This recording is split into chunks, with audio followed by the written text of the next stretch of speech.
Hey guys, let's finish this off. So we last left off with having added the bullets, so for our spaceships and for our main player.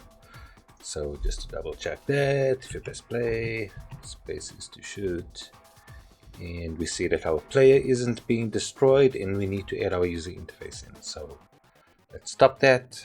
Firstly, let's go to prefabs, assets, prefabs, user interface, just drag that in. Now, firstly, we need to add the ability for the score to be counted. So select all of your spaceships, select the top one, hold shift while you're holding shift, click the last one, and we will add component and destroy for points. Press play now. You'll see our user interface is there.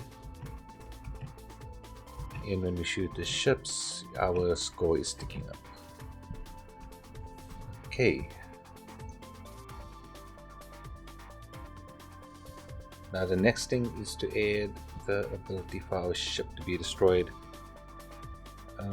Firstly, let's select our spaceship blue.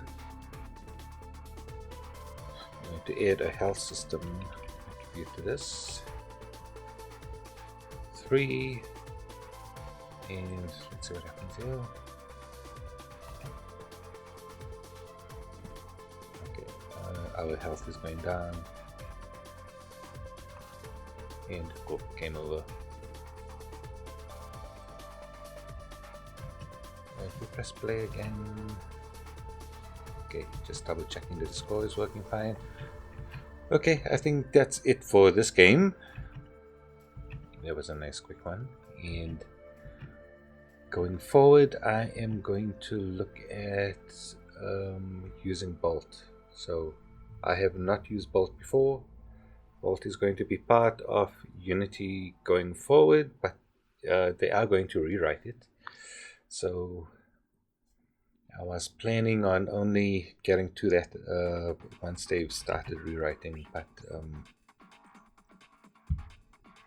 it's fine. I've got some requests to look at Bolt already, so yeah, I'll start to that. So until next time, if you have any ideas on what kind of a game you want to see with Bolt, just drop a comment, please. Okay. Until next time, cheers.